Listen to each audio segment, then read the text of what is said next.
incredibly important tool for accountability for the taxpayers. The second question you asked, I think you might have to ask individual council members what they were searching for when they filed these public records requests. And I think frankly, I've got zero issue. I filed a public records request, I'll say it because it's probably out on the web, I don't know if it is or it isn't, I don't really care, around TIF documentation, right? To me, that is I'm not trying to justify myself. It was a specific, Mr. Rogers, help me here. It was a specific set of requests to gather data on a specific subject. If there was an email between Ms. Burge and Mr. Campbell regarding that, I would have expected to see it. I would not expect to see an email from Mr. Campbell to somebody regarding, a dump truck that just drove by or a cat that died on the middle of the street. I would agree with that. Okay, well, that's what happened in this case. There are people in this community, I believe, that are on a fishing expedition, and I'm not suggesting that we should stop the fishing expedition. I am suggesting that we should make sure that the parameters around how that fishing expedition happens respect the other 39,999 residents who pay the taxes around here, and that it also not be so overly broad or overly communicative or dropping practically email inboxes to folks to where it starts to have a chilling effect, not only, frankly, on the relationship up here in this dais representing the people of Huber Heights, but more importantly on how those public records are even created in the first place. I'm not talking about hiding stuff. This was a big faux pas, in my opinion, and I think it exposed a policy that needs to be looked at again. Mr. Campbell? Okay, so real quick, let me point out something. How I understand that is what I heard and the way it came off to me with Mr. Morgan is that if this policy doesn't get fixed, council members will start conducting business off their city email to keep things away from a public record. That's how I understood that. That's not moving in a direction of transparency at all. What I also heard was that there were personal documents given during a public records request. I don't believe that should happen either. Somewhere in the middle. Now, if anyone wants to conduct business off their city email, then I find that wrong. I mean, that's the quickest word I can say. So part of that did concern me a little bit. Are we really talking about moving business off of city email because we're afraid of public records? If it's just simply we're afraid of our private records dealing with the tax office being released, to me that sounds like an easy fix. An easy fix. But if we're also talking about fishing expeditions and things like this, well, it's like getting pulled over by the police. Can we search your car? No. Well, why can't we search your car? You don't have anything to hide. Well, that's the government saying that, right? So I think that would work in reverse. Please give me this information. No. Well, why not? You don't have anything to hide, do you? I don't know. That's a random thought that just floated in my head, so forgive that. But I think the point of the matter is somewhere in the middle of what Mr. Morgan said, I think is pretty accurate. Maybe don't give out personal information for public records requests, but at the same time, hopefully council members aren't moving off city email to conduct business, because if they are, then guess what? Those aren't council members I think we want elected to office to take care of city business. I think there's a lot of things circling around all these issues that we need to be concerned. That's why we do the podcast.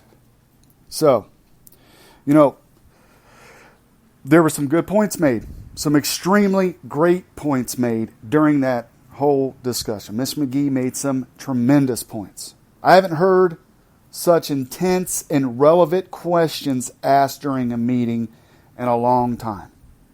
That should be the model for all of us going forward.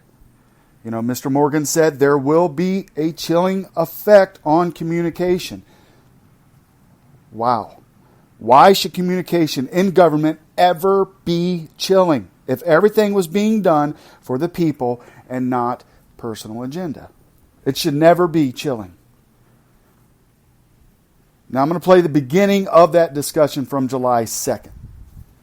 The beginning of that discussion, it opens up with the mayor discussing bringing it in, and then Mr. Morgan goes on to explain why he feels it necessary. And I think this is important to play because there is some truth into what he has to say. I don't discount that, not one bit. But at the same time, I think it dips over into the, whoa, wait a minute. We need to talk about transparency and open government, right? So here's that exchange from July 2nd. Next up, we have item 3I, which is public records issues. Mr. Morgan had requested to me that we have a discussion regarding public record policy and some of the issues that are ongoing. So in the beginning, I'll at least ask Mr. Morgan to preface this agenda item, and I know Mr. McDonald has chimed in with a memo and things like that, so we can have a overall discussion on our public record policy. All right, thank you, Mayor. I guess, so I was alarmed, would be putting it lightly, to see the thumb drives that were distributed to council that contained records that had been created, I guess, as a result of either Mr. Otter or Mr. Shaw public records request, and specifically the fact that what it appears is that basically council member email boxes or something to that effect were dumped and just handed out as a public record. My experience would be that, and I'm not the attorney, but that was either an overly broad request that was fulfilled or a request that may have been slipped through the cracks where it was not properly redacted. I have two concerns with that, maybe three. I'll start with, I don't know how we are thinking about our policy as a community related to just how we think about the cost. I mean, that would be the first question. I think the second would be if we're not spending the time necessary to properly look at the records before they're released, I think that's a major problem. I don't intend to take any action, but when I see HR issues being released to the public or tax issues being released to the public, as was in the case of my individual data, I don't know about the rest of council, I'm not okay with that, and I don't think anybody should be okay with that. Not to mention that I don't know that my executive assistants automated return emails from our work server saying I'm out of the office and will be back, on X date, I suppose it constitutes a public record if it was returned to a city employee, but I can't imagine a public records request that would have been constituted to where it would have captured that. So what it appears to me is that either our policy called for this dump, or our policy doesn't call for the dump, but the dump happened. Stuff got out that wasn't appropriate to get out.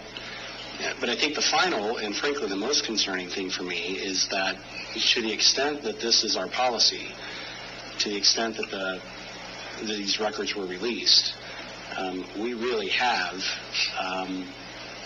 created a situation where I think each council member, I think the word I've heard used to this is it can easily weaponize a public records request, which I don't think was ever the intent.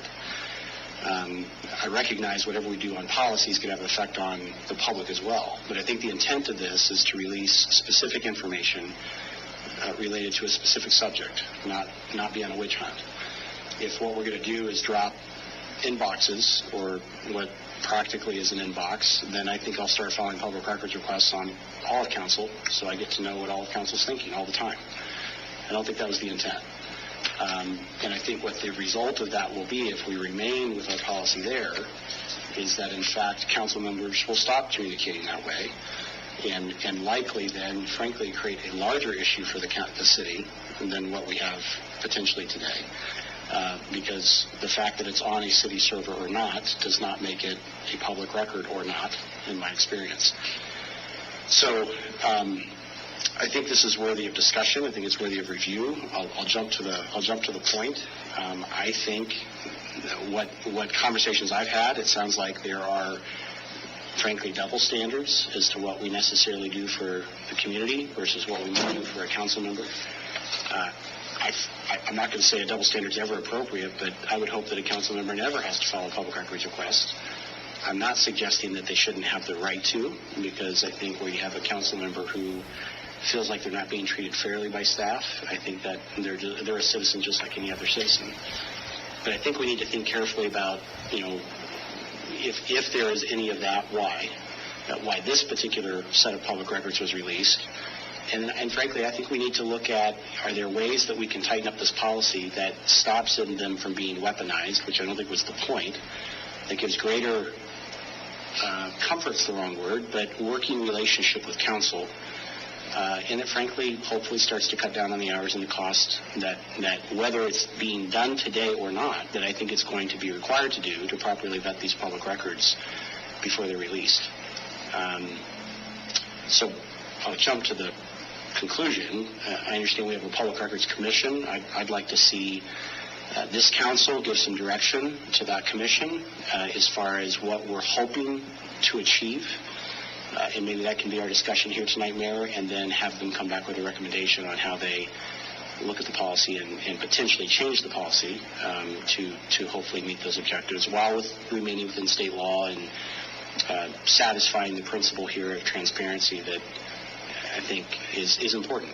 And for the record, if anyone decides to challenge me on this subject, there will be few you find publicly that have done more on this subject of this dais than I. This is not me stating that I'm opposed to sunshine or transparency or the government being open. But we have to do that in the right way or it will be abused, both for political gain as well as people backing away then from it as a result of that political gain and violating the very principle that we're trying to achieve. And I have a problem with this. I have a major problem with this. I'm very concerned about what records leaked out in this last round. Not because I'm concerned about anything political, but I know enough to know that when emails between myself at my corporate email and the tax administrator are talking about my taxes, that is never a public record. But yet they're now in the public domain.